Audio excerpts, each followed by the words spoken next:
Yo, so we back in here for another edition of F-ya-Motha, and this is why I can't take Jim Jones banging serious, because just a couple of days ago, I want to say it was yesterday, but I might be a day behind, he was talking about Cameron making comments on his It Is What It Is podcast, and he'll box his head off. And I've done a few episodes about Jim Jones, whether it's him being an old young nigga, him still trying to bang, or him trying to still hold on to some semblance of youth, which I'm not saying it's a bad thing because I'm early 40s, but I'm not 48. Like, I'm not pushing 50. I believe, and once I get to that crossroads, when you get close to 50 years old, 2 years off, you start moving a little different. You start acting a little different. Hell, even Jay-Z grew his hair out, tried to grow a mustache, wear suits. I'm not saying you gotta wear suits. You can still wear the ball caps because Rakim does, 50 Cent does. It's just Jim Jones is just trying too hard to be 23 still. It's like, bro, you're like 20, I want to say 25 years removed from like early years in rap, and about 20 years off from when you became a superstar. And I say that loosely. Jim Jones is still not considered a superstar rapper. He's not even an elite rapper. He is a footnote in hip hop. I'll give him that. I like Emotionless, Ballin'. Them records was hot. That album, Product of My Environment, while it was written by Max B primarily, is a goddamn classic. It's a shame he didn't follow up with that. I don't know what he followed up with that. I know he put out that Vamp Life. Subsequently, other albums that I never really gave a shit to listen to, whether it was the fact that it wasn't promoted mainstream, I think that's what it was, or the fact that Max B went to prison and whatever he was supplying Jim Jones with, he just didn't have once Max B got locked up. It just wasn't there. But then he was on the Breakfast Club, was talking crazy about 50 Cent, called 50 Cent a sucker. And this is the weird shit, because 50 Cent actually played him and Cameron back in the days when Jim Jones blew up with Ballin', so he put him on a tour with him to kind of like conquer and divide Dipset, which he effectively did, because I don't think they released any more records. They was in the XL magazine, him and Joe Santana, calling Cameron a paper gangster. So I think Cameron just had his shit tied up, wasn't letting him get money with the group or whatever the case was. But then fast forward 20 years later, now Cameron and 50 Cent got cool. So Jim Jones is talking crazy. And 50 Cent takes to Instagram or Twitter, one of the two, and says, "Delusional Jomo, only got one song, Ballin', written by Max B. Better shut up, for I have true life chasing your ass around the city again. Effing punk." Now, when 50 Cent make a threat, while he is a character, he made good on his shit. He subsequently killed Ja Rule's career. He effectively crushed everybody near him except Jadakiss and the Lox, which I don't think 50 could have done, because Sheik Luch and Styles P, they ain't with the bullshit. And Rough Riders was a formidable group at the time. But Jim Jones is a sucker, not because I say he is. He has too many instances, and while getting beat up does not necessarily mean you're a sucker. Real niggas get beat up every day, B. However, he's literally the aggressor, and then he gets sized up and he gets chin checked.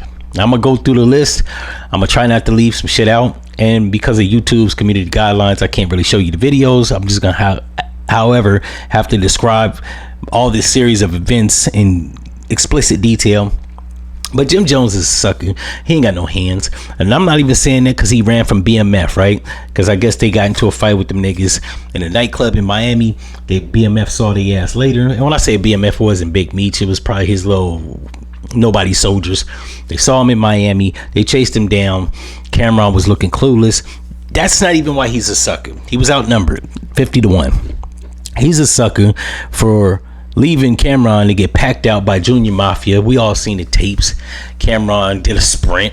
He did a sprint, right? I think, let me take that back. He actually got packed out. Cameron sprinted. So they both were suckers. But he ended up taking off, jumping on top of a police car and alerting the NYPD. And that's how he got Junior Mafia off his ass. That's strike one. Then he had borrowed some money from Jojo Capone, a Chirac nigga, for a video. I think it was for that Ballin' stuff. He borrowed $12,000. He didn't give the money back. Jojo Capone wasn't broke. He was just like, yo, bro, you flexing with my money. You just got rap money. And everybody knows back in them days, rap money wasn't big. Niggas pretend like they was getting money in the 90s and the 2000s. While they was getting money, they was getting played more than they was getting bread. That's not to say Jim Jones ain't a millionaire, but that's neither here or there. So that was strike two. They had talked smacked between the breakup of Rockefeller, Jay-Z, and Dame Dash. Jay-Z sick True Life. I had said this, but another nigga actually said it out loud verbally. Choke no joke. He confirmed what I was thinking, or what I have always thought. Jay-Z is sick True Life on these niggas. And I think True Life, if I'm not mistaken, he's either Puerto Rican or biracial, but he was beating these niggas like piñatas around the city in New York. He stole on Cameron. Cameron didn't swing back. They saw Jim Jones. Allegedly, he packed him out and took his ring. He was on one of them Smack DVDs or whatever, showboating. It's on YouTube. Calling Jim Jones every foul name in the book. Jim Jones never responded, and he didn't really seem like he was like he didn't seem like he wanted that problem. He never addressed it. He never went on he's talking smack to Cameron and calling 50 Cent a sucking. I don't know if that's because you get in your 40s, you grow balls, you get braver. I don't know what it is. What I do know is, while all this was happening, he wasn't making videos, and social media was around. He didn't go on Twitter. He didn't go on Instagram. He never responded. He just let them niggas berate him, call him smack, or call him out his name. And it looked pretty bad for a nigga that's supposed to be a gang member. Not to mention, I think he has some discrepancies with Max B, where he owed Max B $20,000 to $40,000. The video was, I don't know if it still is on YouTube, but Max B caught his ass down in Midtown in New York and swung on his ass to the point where Jim Jones was like, call the cops. That video was there. French Montana shot it. 50 Cent makes fun of this all the time. Like I said, I got the video. I can't show y'all because of YouTube sensitivities, but that was strike three. Everybody knows it's three strikes in baseball, but there's more. Then he went up to Boston, and while his mans in there was getting packed out by some Dominican niggas, he was standing on the floorboard of the SUV talking about, yo, get in, like all that gang member shit. He wasn't out there fighting. That's strike four. Then somebody else, I think it was Cameron, was clowning him. How he went down to a video set to check Dame Dash with some other dudes. They didn't know that Dame Dash was the dude they was gonna jump. When they seen Dame, they didn't want no parts of it. Dame still even was gonna square with Jim Jones, to which Jim Jones, and I believe Cameron was telling the truth, because he said it was on video. He said that Jim Jones went down there, and when the dudes found out it was Dame Dash, they didn't want no smoke.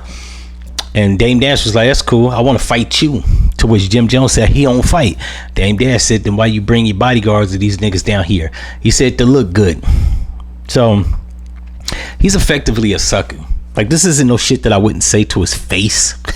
I'm a podcaster, so there's a distinct chance I might in the future be in the circles, be in the same building as this nigga. While I don't have nothing personal against Jimmy, and I like that ballin' record. That was my shit in 2006. I still play it. I'm one of these people that unbiasedly can literally say you a sucker and like your music, right? One thing don't have nothing to do with the other. However, as a grown man, I acknowledge that it's just imaginary land that you're living in, but you're a good actor. And unlike Tupac, that backed up most of the shit he said, Jim Jones has never been on record backing up anything. We've never seen him in a scuffle. In the words of 50 Cent, never shot nothing, never poked nothing, never sold nothing. Niggas stop fronting. Now, I'm not saying Jim Jones ain't a street nigga. He's just not tough. And a lot of people out there have this misconception that street niggas are all tough. A lot of street niggas are suckers. Like, you can sell drugs and be soft. You can be a gang member and not be tough. Just the same as you could be a square nigga and be tough. I got a cousin, he's not a street nigga at all. Now, he claimed that he used to be a Crip, but that's neither here or there, and it's never been confirmed. However, he used to box. Now, why he's not a street nigga? He's never sold drugs. He's never done a robbery. He's always been a pretty boy. He's married now with kids. He'll tell you he's not a street nigga, but he will knuckle you down. And if you can't box, that's your ass, not his. So with Jim Jones, he's a street nigga. He's one of the dudes that, while he might be a street dude, He's soft. He's not tough without his gang members. He's not tough without his gang. By himself, he's easy pickings. So the fact that he's calling out Cameron is actually like, that sucker shit. We used to call that house bangers. You know, niggas that felt comfortable picking on niggas they know, they grew up with. That's not cool. You not fighting strangers. When True Life ran up on you, he didn't want to smoke. When them Dominican niggas ran up on you, he didn't want to smoke. When Max B, about 5'7", swung on your big 6'2" ass, he didn't want problems. When JoJo Capone was calling him out, he never responded. He has a track record of being a sucker, the niggas that really could mop him. And 50 Cent said that he a punk. I still have yet to hear him respond to 50. And the fact that he's calling out Cameron, his label mate and former friend, you don't get no points for that, bro. Talking about, I'll buck your head off. I'll buck your head off. You a sucker, bro. Them real street niggas was pressing you. Didn't want smoke. I don't like niggas like that. I don't like when dudes rev up at they boys, but don't rev up on street niggas. See, I'm the type of dude, I revved up on my homeboys, and I've revved up on niggas I didn't know. With niggas I didn't know, we didn't do a whole bunch of back and forth verbal sparring. It is what it is. If you want it, we could do it. We can move furniture, go outside in the back. It's just up to you. I always gave niggas an ultimatum, because I'm not about to argue. We can box her and shake hands. 99% of the times niggas didn't want to smoke. It was one time, and I had to get busy. But I ain't got no smut on my name. Nobody can literally say, yo, I stomped him out, he didn't fight back. Now you'll have a whole bunch of suckers, if this podcast blow, talking about they talk crazy to me, but they ain't bust a move. So it don't matter if you talk. My dad used to always say, don't matter what a man say. What you trying to do? You trying to get into it, you trying to get busy, let's get busy. You're not trying to get busy, you just trying to call me out my name. That don't hold weight. That means you're a sucker. That doesn't mean you disrespected me. That mean you barked. Okay, care to bite? If not, you gotta chill. So the fact that he's revving up on his former homeboy, but he ain't got smoke for these real street dudes, that's sucker stuff, man. In any event, if y'all like this episode, if y'all agree with me, if I left something out, I'm probably sure I did leave something out. Leave it in the comments. I don't think I did.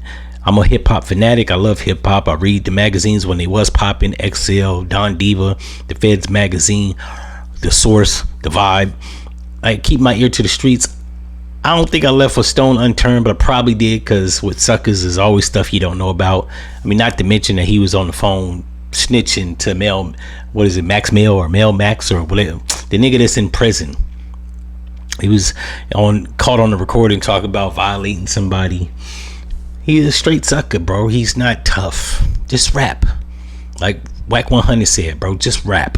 You're not a gang member. You're not tough. You're not a street dude. Hell, I'm a radio dude. I do podcasting. If you happen to see this video, don't press me. Press them dudes that was pressing you. In any event, if y'all like this video, you know what to do, and I'm out.